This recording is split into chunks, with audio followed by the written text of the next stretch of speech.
Indian ഉൽപ്പന്നങ്ങൾക്ക് 50% തീരുവ ചുമത്താനുള്ള അമേരിക്കയുടെ സമീപകാല തീരുമാനത്തെ കേരള ധനമന്ത്രി കെ.എൻ. ബാലഗോപാൽ ശക്തമായി അപലപിച്ചിരിക്കുകയാണ്. ഇത് ഇന്ത്യയുടെ സമ്പദ് വ്യവസ്ഥയെ നിയന്ത്രിക്കാൻ ലക്ഷ്യമിട്ടുള്ള ഒരു ഭീഷണിപ്പെടുത്തൽ തന്ത്രമാണെന്നാണ് അദ്ദേഹം വിശേഷിപ്പിക്കുന്നത്.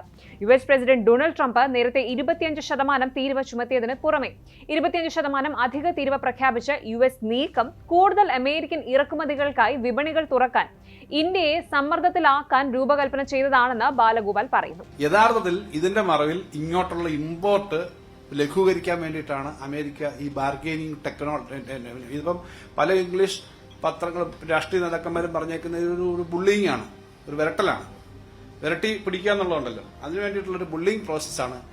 ഇങ്ങോട്ടുള്ള ഇമ്പോർട്ടിന് വേണ്ടിയിട്ടുള്ള കുറച്ചുകൂടി അവസരം ഒതുക്കുക എന്നുള്ളതാണ്. ആദ്യം 25 പറയും, പിന്നെ 50 പറയും, പിന്നെ കോംപ്രമൈസിന്റെ ഭാഗമായിട്ട് ചർച്ച ചെയ്യും. ഇനി ഈ ശിക്ഷാ തീരുവകൾ കേരളത്തിന്റെ സമ്പദ് വ്യവസ്ഥയിലും ആഘാത തരംഗങ്ങൾ സൃഷ്ടിച്ചേക്കാമെന്നാണ് ബാലഗോപാൽ പറയുന്നത്.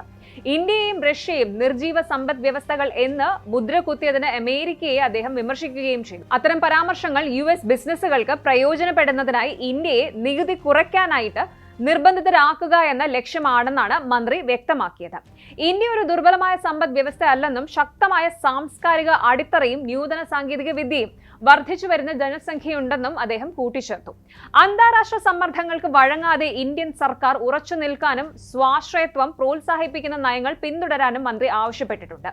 താരിഫ് ബുള്ളിങ് എന്ന് വിശേഷിപ്പിച്ച കെ.എൻ. ബാലഗോപാൽ ഉയർന്ന താരിഫ് കേരളത്തിലെ സമുദ്രോൽപ്പന്നങ്ങൾ, സുഗന്ധ വ്യഞ്ജനങ്ങൾ, കൃഷി, കയർ മേഖലകളെ സാരമായി ബാധിക്കുമെന്ന് പറയുന്നുണ്ട്. യുഎസിലേക്കുള്ള കേരളത്തിന്റെ കയറ്റുമതിയിൽ ചെമ്മീൻ, മറ്റ് മത്സ്യ ഉൽപ്പന്നങ്ങൾ, തുണിത്തരങ്ങൾ, സുഗന്ധ വ്യഞ്ജനങ്ങൾ, കശുവണ്ടി, കയർ തുടങ്ങിയവ ഉൾപ്പെടുന്നു എന്നും മെഡിക്കൽ ഉപകരണങ്ങളും വലിയ അളവിൽ കയറ്റുമതി ചെയ്യുന്നു. കൂടാതെ സെമി കണ്ടക്ടറുകളുടെയും അതുപോലെ ചിപ്പുകളുടെയും കയറ്റുമതി വളരെ കുറവാണ്.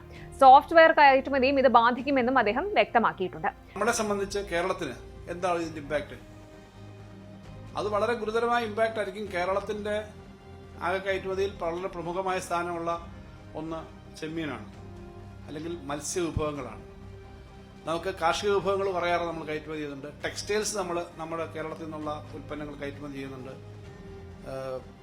അതുപോലെ തന്നെ നമ്മുടെ സ്പൈസസ്, ചൈന കഴിഞ്ഞാൽ ഏറ്റവും കൂടുതൽ ഇന്ത്യയിൽ നിന്നാണ് അമേരിക്ക ഇമ്പോർട്ട് ചെയ്യുന്നത്. അതിനകത്ത് പ്രധാനമായും സ്പൈസസിന്റെ പ്രധാനപ്പെട്ട സ്ഥലം കേരളം തന്നെയാണ്. സംസ്ഥാന നികുതി വരുമാനത്തെ ഇത് തടസ്സപ്പെടുത്തുമെന്നും ആരോഗ്യം, വിദ്യാഭ്യാസം, പൊതുസേവനങ്ങൾ, പബ്ലിക് സർവീസ് കമ്മീഷനുകൾ വഴിയുള്ള നിയമനങ്ങൾ തുടങ്ങിയ പല സുപ്രധാന മേഖലകളെയും ഈ ഒരു നീക്കം ബാധിക്കുമെന്നും അദ്ദേഹം മുന്നറിയിപ്പ് നൽകുന്നുണ്ട്. 50% താരിഫ് ശിക്ഷ കേരളത്തിലെ സോഫ്റ്റ്വെയർ വ്യവസായത്തെ എങ്ങനെ ബാധിക്കുമെന്ന് ജൂറിക്ക് ഇപ്പോഴും മനസ്സിലാകുന്നില്ലെന്നും അദ്ദേഹം കൂട്ടിച്ചേർത്തു.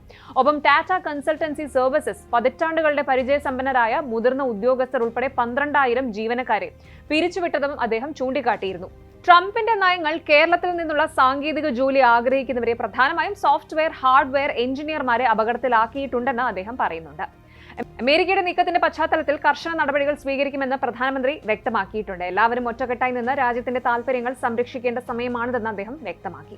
രാജ്യത്തിന്റെ വ്യാപാരവും സമ്പദ് വ്യവസ്ഥയും സംരക്ഷിക്കുന്നതിനുള്ള തന്ത്രങ്ങൾ രൂപീകരിക്കുന്നതിനായി എല്ലാ സംസ്ഥാനങ്ങളുടെയും യോഗം വിളിക്കണമെന്ന് അദ്ദേഹം കേന്ദ്ര സർക്കാരിനോട് ആവശ്യപ്പെടുകയും ചെയ്തു. താരിഫ് തൊഴിലാളികളുടെയും അതുപോലെ കർഷകരുടെയും വരുമാനത്തിലും സ്വാധീനം ചെലുത്തുമെന്നും മന്ത്രി ചൂണ്ടിക്കാട്ടി. കമ്പനികൾ വേതനം കുറയ്ക്കാൻ നിർബന്ധിതരാകുകയും കർഷകർ കുറഞ്ഞ നിരക്കിൽ അവരുടെ ഉൽപ്പന്നങ്ങൾ വിൽക്കാൻ നിർബന്ധിതരാകുകയും ചെയ്യുമെന്നാണ് പറയുന്നത്. യുകെയുമായുള്ള കേന്ദ്രത്തിന്റെ സമീപകാല ഉഭയകക്ഷി സ്വതന്ത്ര വ്യാപാര കരാറിനെ ബാലഗോപാൽ വിമർശിച്ചു. ആഡംബര കാറുകളുടെ ഇറക്കുമതി തീരുവ 90% കുറച്ചുകൊണ്ടുള്ള യുകെയുമായുള്ള ഉഭയകക്ഷി സ്വതന്ത്ര വ്യാപാര കരാർ ഇന്ത്യയുടെ നികുതി വരുമാനത്തെ എങ്ങനെ ദുർബലപ്പെടുത്തുമെന്നതിന്റെ ഉദാഹരണമായി ബാലഗോപാൽ ചൂണ്ടിക്കാട്ടി. ജഗോർ, ലാൻഡ് റോവർ തുടങ്ങിയ ആഡംബര കാറുകളുടെ ഇറക്കുമതി തീരുവ 100% നിന്ന് 10% കുറച്ചതിനും ഇറക്കുമതി ചെയ്യുന്ന സ്കോച്ച് വിസ്കിയുടെ തീരുവ ഗണ്യമായി കുറച്ചതിനും നന്ദി പറയുന്നവർ വ്യാപാര ഇളവുകൾ സംസ്ഥാനങ്ങളുടെ GST വരുമാനത്തെ പ്രതികൂലമായി ബാധിക്കുമെന്ന് ഓർമ്മിക്കുന്നത് നന്നായിരിക്കുമെന്നും അദ്ദേഹം പറയുന്നു. വരുമാനത്തിലെ കുറവ് മറ്റു കാര്യങ്ങൾക്കൊപ്പം സർക്കാർ ജീവനക്കാർ, പെൻഷനേഴ്സ്, മുതിർന്ന പൗരന്മാർ എന്നിവർക്കുള്ള ക്ഷേമ പെൻഷനുകളും അതുപോലെ മെഡിക്കൽ ഇൻഷുറൻസ് പദ്ധതികളും ഉൾപ്പെടെയുള്ള കേരളത്തിന്റെ വികസിച്ചുകൊണ്ടിരിക്കുന്ന സാമൂഹിക ക്ഷേമ സുരക്ഷാ വലയത്തെയും അപകടത്തിലാക്കുമെന്നും ശ്രീ ബാലഗോപാൽ പറയുന്നു. യൂറോപ്യൻ രാജ്യങ്ങളിൽ നിന്ന് തുച്ഛമായ ഇറക്കുമതി തീരുവയിൽ ആഡംബര കാറുകൾ ഇറക്കുമതി ചെയ്യുന്നത് ഇന്ത്യയിലെ അടിസ്ഥാന ഉൽപാദനത്തെ പ്രോത്സാഹിപ്പിക്കുന്നില്ലെന്നും അതുവഴി കൂടുതൽ തൊഴിലവസരങ്ങൾ സൃഷ്ടിക്കാനുള്ള ഇന്ത്യയുടെ ശ്രമത്തെ ഇല്ലാതാക്കുമെന്നും അദ്ദേഹം പറയുന്നു.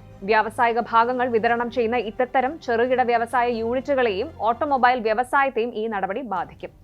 കേരളം ഉൾപ്പെടെയുള്ള ഇന്ത്യയിൽ നിന്നുള്ള ഫാം, സീ ഫുഡ്, മാംസം, കോഴി അനുബന്ധ ഉൽപ്പന്നങ്ങൾ എന്നിവയുടെ തീരുവ UK എടുത്തു കളഞ്ഞതുകൊണ്ട് യാതൊരു ഫലവുമില്ലെന്നും ശ്രീ ബാലഗോപാൽ പറയുന്നുണ്ട്.